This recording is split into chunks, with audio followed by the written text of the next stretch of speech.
بسم اللہ والصلاة والسلام علی رسول اللہ صدق اللہ العظیم۔ اس وقت جو ہے ناظرین آپ کے سامنے دو مسئلے رکھنا ہے۔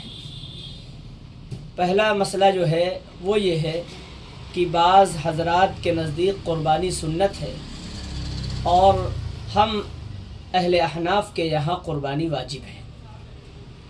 جو لوگ قربانی کو سنت کہتے ہیں ان کے پاس بھی اپنی دلائل ہیں۔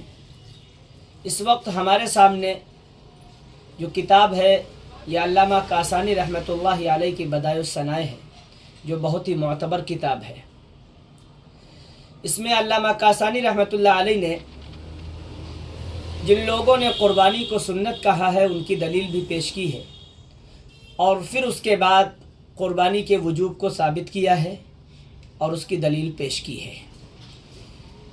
جو لوگ قربانی کو کہتے ہیں کہ سنت ہے، واجب نہیں ہے، ان میں سے امام ابو یوسف رحمۃ اللہ علیہ بھی احناف میں سے ہیں جو قربانی کو واجب نہیں کہتے ہیں۔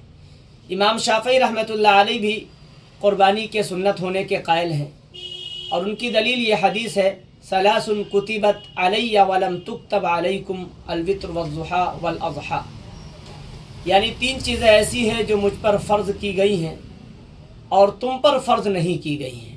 اس میں سے چاشت کی نماز ہے، وطر ہے اور قربانی ہے۔ تو یہ تین چیزیں جو اللہ کے رسول علیہ الصلوۃ والسلام نے فرمایا مجھ پر تو فرض ہیں لیکن تمہارے لیے سنت ہے، ایک دلیل یہ دیتے ہیں۔ دوسری دلیل یہ ہے کہ سیدنا صدیق اکبر اور حضرت عمر رضی اللہ تعالیٰ عنہ جو ہے 1-2 سال انہوں نے قربانی نہیں کی، تو اگر قربانی واجب ہوتی تو امیر المؤمنین ابو بکر صدیق ہوں یا عمر فاروق ہوں تو قربانی کو ہرگز نہ چھوڑتے۔ یہ 2 دلیلیں ہیں جو ان کی بہت مضبوط ہیں، لیکن ہم دونوں دلیلوں کا جواب دیں گے۔ پہلی دلیل جو اللہ کے رسول علیہ الصلوۃ والسلام نے فرمایا کہ 3 چیزیں جو مجھ پر فرض ہے تم پر فرض نہیں ہے، تو یہاں پر واجب ہونے کی نفی نہیں کی ہے بلکہ یوں فرمایا ہے کہ قربانی فرض نہیں ہے۔ اس کا جواب یہی ہے کہ قربانی فرض نہیں ہے، واجب ہے۔ اور دوسری دلیل جو انہوں نے پیش کی ہے عمر فاروق اور ابو بکر صدیق رضی اللہ تعالیٰ عنہ کی، اس کا جواب یہ ہے کہ جب انہوں نے قربانی نہیں کی تو اس وقت قربانی ان کے اوپر واجب نہیں تھی، اور جب قربانی واجب ہو گئی تو اس کے بعد سے انہوں نے قربانی نہیں چھوڑی۔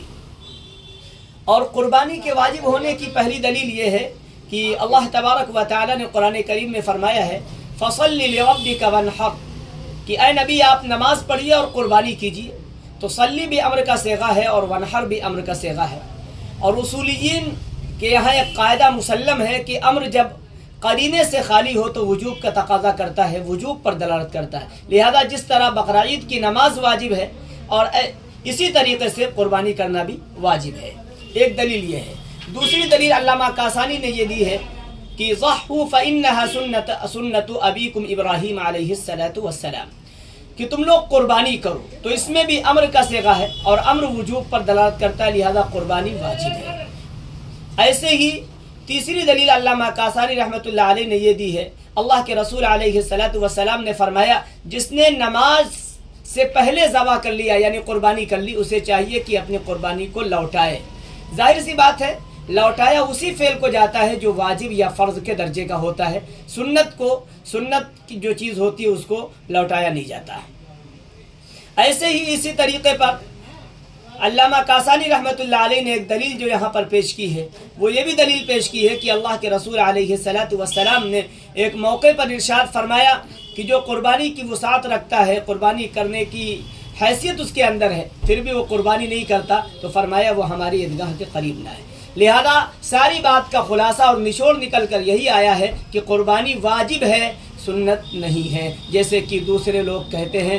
لہذا جس کے اوپر قربانی واجب ہے اسے چاہیے کہ قربانی کو انجام دے، قربانی کرے۔ اگر قربانی کو ترک کرے گا، چھوڑے گا تو وہ سخت گنہگار ہوگا۔